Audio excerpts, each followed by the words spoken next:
પાદરા નગરપાલિકાની આજે મહત્વની બેઠક મળી, જેમાં વિવિધ સમિતિઓની રચના કરવામાં આવી છે અને વિવિધ વિકાસલક્ષી કાર્યોને મંજૂરી આપવામાં આવી છે.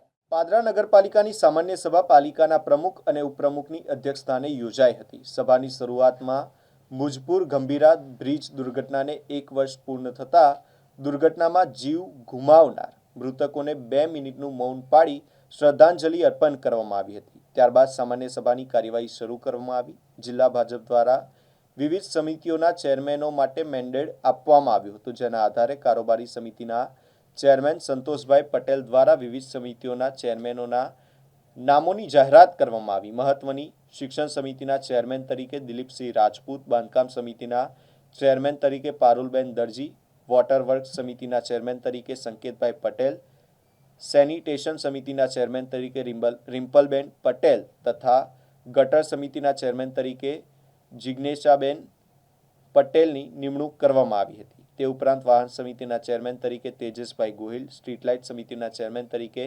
રાકેશભાઈ રાણા, વેરા વસૂલાત સમિતિના ચેરમેન તરીકે અનિલભાઈ પરમાર, બાગ બગીચા અને તળાવ સમિતિના ચેરમેન તરીકે મહેશભાઈ રાજપૂત તેમજ આવાસ સમિતિના ચેરમેન તરીકે મોનાબેન પટેલની વરણી કરવામાં આવી હતી. સમિતિઓની જાહેરાત બાદ ઉપસ્થિત સભ્યોએ તમામ નવનિયુક્ત ચેરમેનોને અભિનંદન પાઠવ્યા હતા. આજરોજ પાદરા નગરપાલિકાની સામાન્ય સભાની અંદર દરેક વિવિધ સમિતિઓના ચેરમેનો આજે નિમણૂક કરવામાં આવી છે. સર્વાનુમતે દરેક ચેરમેનો આજે નિમણૂક થયા છે. એ બધાને પાદરા નગરપાલિકાના તમામ સદસ્યો વતી ખૂબ ખૂબ આભાર, શુભકામનાઓ. અને ભાજપ સંગઠન તરફથી તથા અમારા ધારાસભ્યોએ જે કંઈ મેન્ડેટ આપ્યું છે એનું દરેક સભ્યોએ ઉત્સાહભેર સ્વીકાર્યો છે.